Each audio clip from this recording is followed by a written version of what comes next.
estar preparados para el juicio venidero, pero también nos proporciona una respuesta a quienes intentan desacreditar a Jesús y su palabra.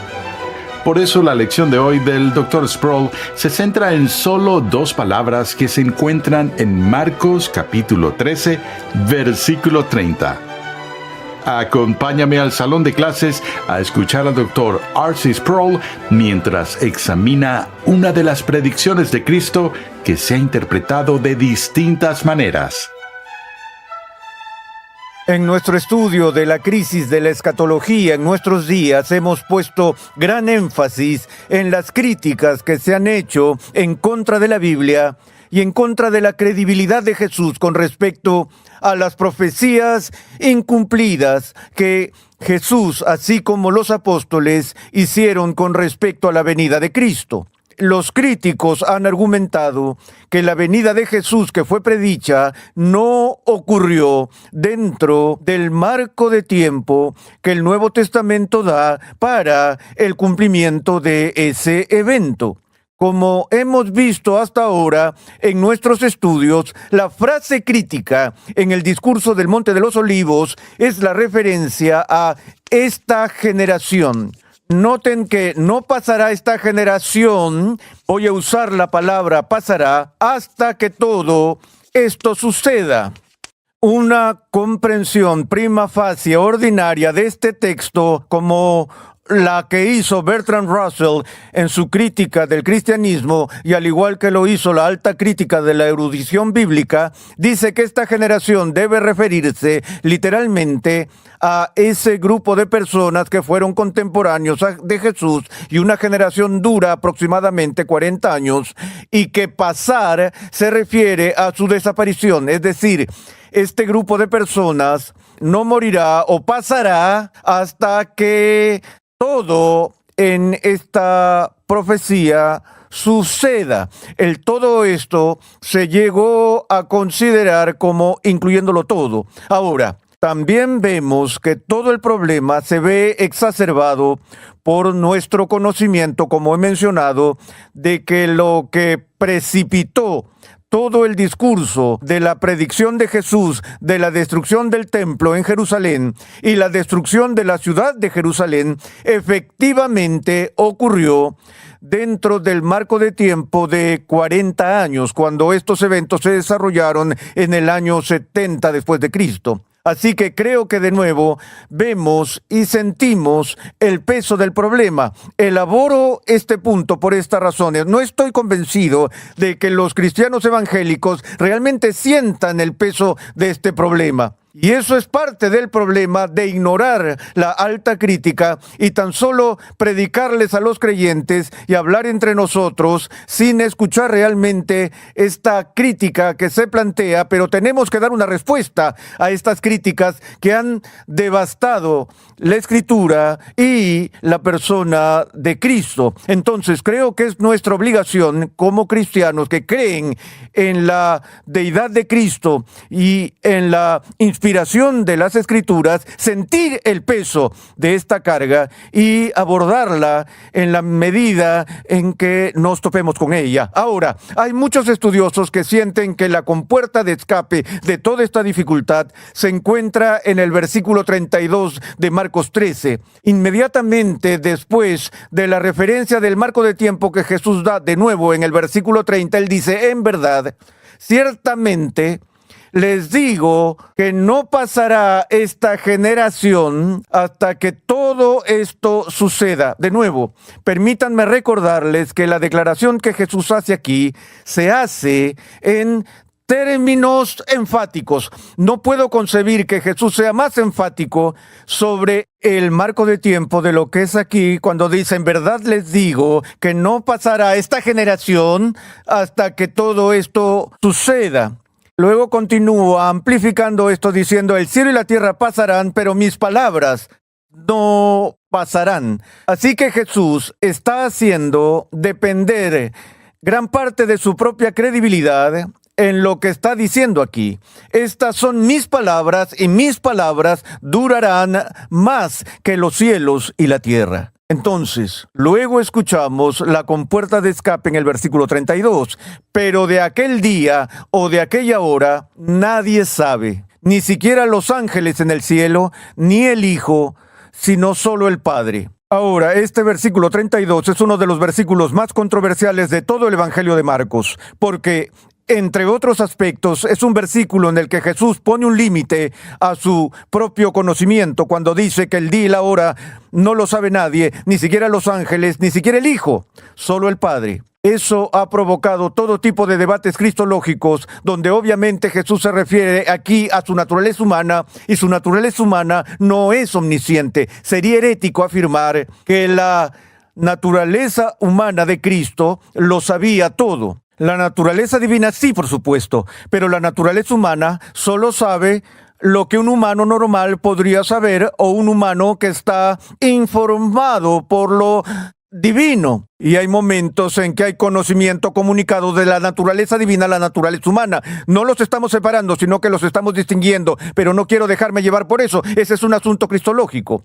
Pero con respecto a este problema con el que estamos lidiando, muchos estudiosos llegan al versículo 32 y dicen que obviamente Jesús aquí está calificando su predicción al decir que, después de todo, nadie sabe realmente el día o la hora, incluyéndome a mí. Entonces, en cierto sentido, Jesús tiene un pase libre aquí por equivocarse al afirmar que todo ocurriría dentro del marco de tiempo de esta generación. Entonces, dado que él hace esta aclaración, eso anula o reduce la relevancia de su declaración anterior, de que vendría en esta generación. Bueno, creo que este es otro de esos ejemplos de que cuando un texto es problemático, a veces los académicos usan recursos tortuosos para tratar de resolver el problema. No hay razón para ver que el versículo 32 anularía la declaración anterior de Jesús, que es muy amplia, cuando dijo simplemente: no pasará esta generación hasta que todo esto suceda. Luego él lo califica diciendo que no sé qué día en esta generación, no sé en qué hora será, pero sí sé esto, ciertamente dentro del marco de tiempo de esta generación.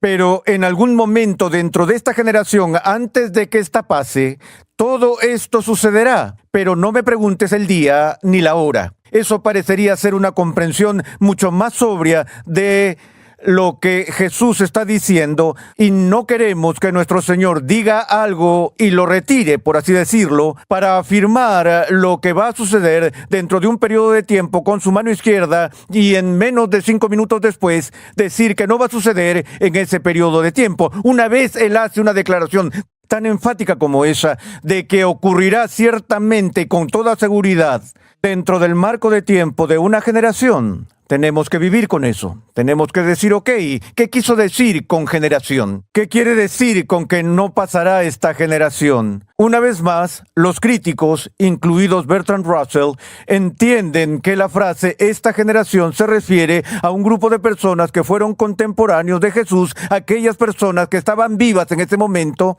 y se refiere a un grupo etario de seres humanos. Entonces, cuando Jesús lo califica, por así decirlo, en el versículo 32, él está diciendo: no puedo ser más específico de lo que será esta generación, pero tengan en cuenta esto, que eso no significa que él sea menos específico de lo que sería dentro del marco de tiempo de esa generación.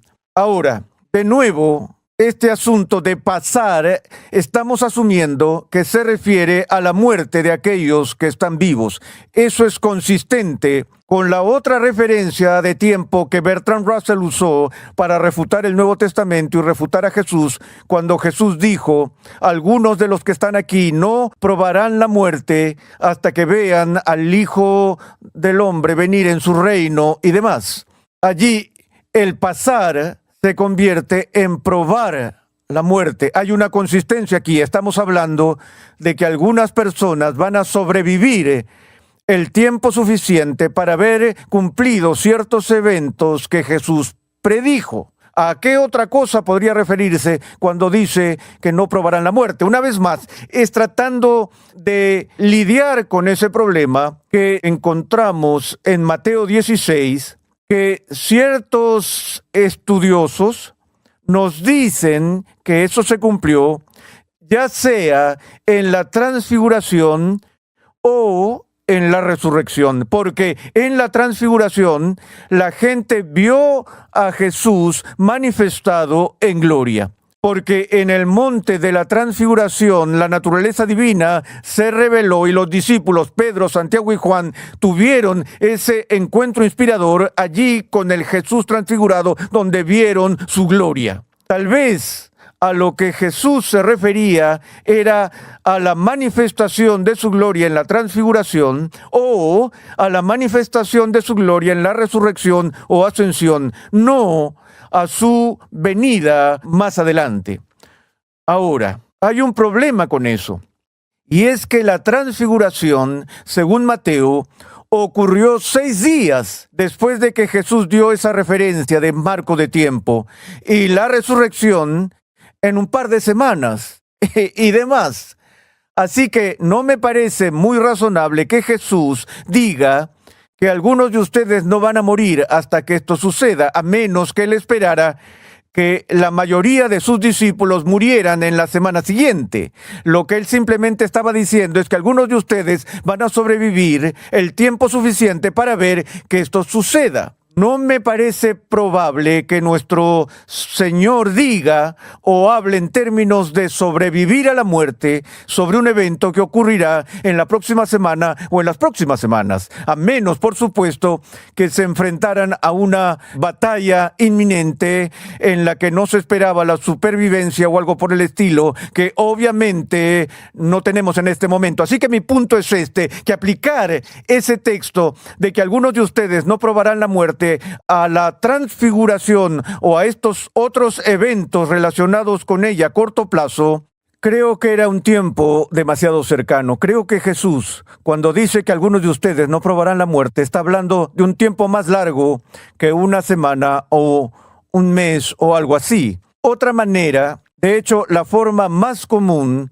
en la que los estudiosos tratan de responder a los críticos con respecto a la profecía incumplida del Nuevo Testamento y de Jesús es interpretando la palabra generación de una manera que no la haga referirse a ese grupo de personas que estaban vivas en el momento en que Jesús hizo la profecía y que fueron contemporáneos de Cristo, sino más bien el término generación se usa para describir un género, tipo o clase, un género, un tipo o una clase de persona. Eso es como si Jesús estuviera diciendo que personas como estas no morirán hasta que todos estos eventos sucedan. De nuevo, eso es lo más común. Ahora, algunos estudiosos dicen que el tipo de persona que Jesús está describiendo aquí es el creyente o los justos, que algunos de ustedes que son fieles y creen y confían en mí no morirán hasta que todos estos eventos se cumplan.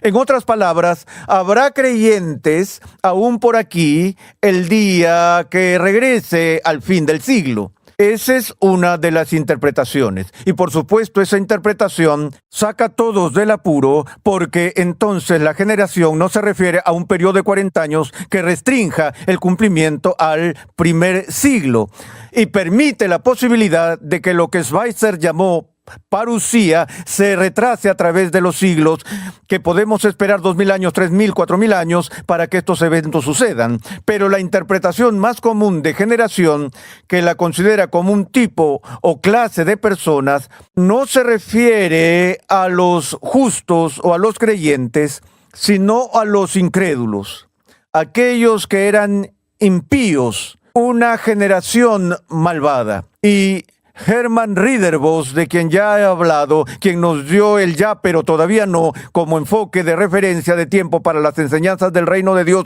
que ve en el Nuevo Testamento, Ridderbos opina que la palabra griega aquí, genea, que se usa para interpretar o traducida como generación es una descripción no del marco de tiempo, sino del marco mental. Es una referencia de marco mental que dice que las personas de este marco mental seguirán existiendo hasta que todos estos eventos sucedan. De nuevo, este tipo, este género, esta clase de personas permanecerá hasta que todo esto suceda. Una vez más, esa es la opinión más común que los conservadores evangélicos asumen en el discurso del Monte de los Olivos para escapar de los ataques de la alta crítica. Y yo, en lo personal, con sinceridad, encuentro eso exegéticamente poco satisfactorio. Sé que hay casos en la Septuaginta y en los documentos extrabíblicos donde esa palabra genea se puede usar para referirse a una clase o tipo o género de persona, pero su uso en el Nuevo Testamento se refiere abrumadora y consistentemente a un grupo de personas que están vivas en un momento particular. Quiero tomarme un tiempo ahora para ver algunos de estos pasajes. El primer pasaje que vemos está en Mateo 23, versículo 36. En este contexto, Jesús está dando su discurso final, el cual es probable que lo dé el mismo día que da el discurso del Monte de los Olivos, y dijo, cito, todo esto vendrá sobre esta generación. A mi entender, no estoy al tanto de ningún comentarista o ningún estudioso que alguna vez haya interpretado esa referencia como algo que no sea aquellos contemporáneos que estaban vivos en el momento en que Jesús habla de los eventos que le sucederán a esa generación. En Mateo 11 dice, ¿con qué compararé a esta generación? De nuevo, todos los comentaristas están de acuerdo en que eso se refería a la generación existente de judíos. En Mateo 12, 39, 41, 42 y 45, escuchemos lo que dice. Los hombres de Nínive se levantarán con esta generación en el juicio. Obviamente, los hombres de Nínive eran una generación anterior. La reina del sur se levantará con esta generación en el juicio. Así será también con esta generación perversa. Esto solo puede referirse a la generación actual y existente de personas a las que Jesús estaba advirtiendo. De nuevo, Lucas 11, versículos 50 y 51, para que la sangre de todos los profetas se le cargue a esta generación. Otra vez, se le cargue a esta generación. Marcos 8:38, cualquiera que se avergüence de mí en esta generación adúltera y pecadora. Y Lucas 17:25, el Hijo del Hombre sea rechazado por esta generación. Ahora, si entendemos el contexto bíblico en el que nuestro Señor hace estas declaraciones, Él claramente está hablando del punto decisivo en la historia redentora donde Dios ha visitado a la nación de Israel en la persona de su Hijo unigénito. Fue esa generación que estaba viva en ese momento la que tuvo, por un lado, el privilegio indescriptible de ver al Mesías venir en la carne. Y sin embargo, al mismo tiempo, fue esa generación la que fue condenada por la mayor culpa en la historia judía, porque esa fue la generación que rechazó a aquel que había venido a lo suyo y no lo recibieron. Entonces Jesús una y otra vez en el Nuevo Testamento advierte a esa generación existente sobre la severidad del juicio que estaría sobre sus cabezas, porque su juicio será mucho mayor que las generaciones anteriores en la antigüedad, como se vieron en los días de la reina de Saba y en otros periodos, porque el punto decisivo de crisis se ha alcanzado con la venida del Mesías. Y él habla del juicio que vendrá sobre esta generación.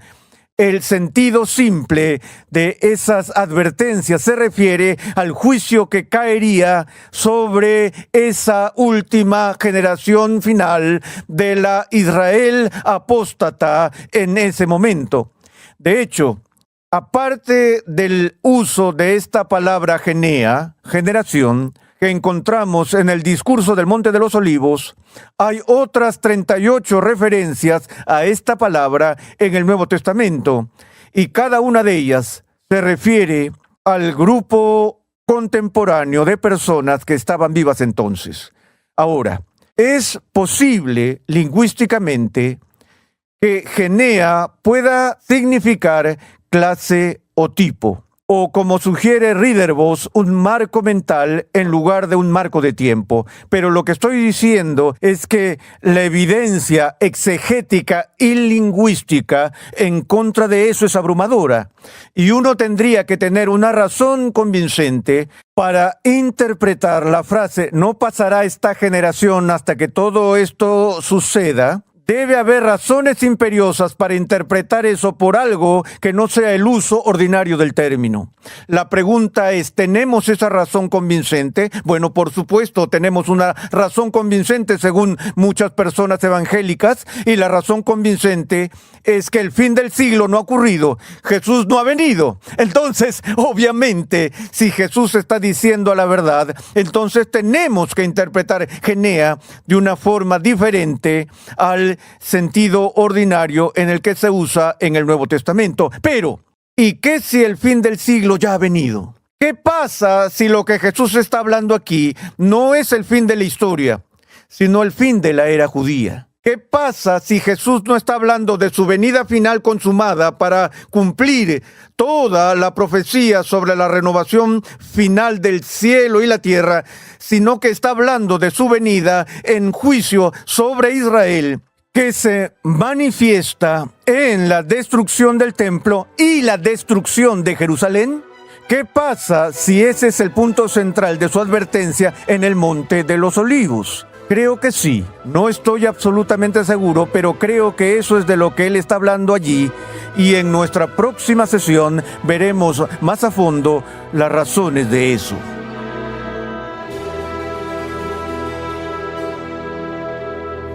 Gracias por sintonizar Renovando tu Mente con el Dr. R.C. Sproul, mientras continuamos con la serie de enseñanza titulada Los Últimos Días según Jesús. En Renovando tu Mente, nuestro objetivo es ayudarte a entender lo que crees, por qué lo crees, cómo vivirlo y cómo compartirlo. Y es que Dios llama a su pueblo a ser transformado por la renovación de su mente. Es por esta razón que transmitimos una enseñanza que expone las glorias de Dios reveladas en la Biblia en el contexto de la cultura, la filosofía, la apologética, la ética y la historia de la Iglesia.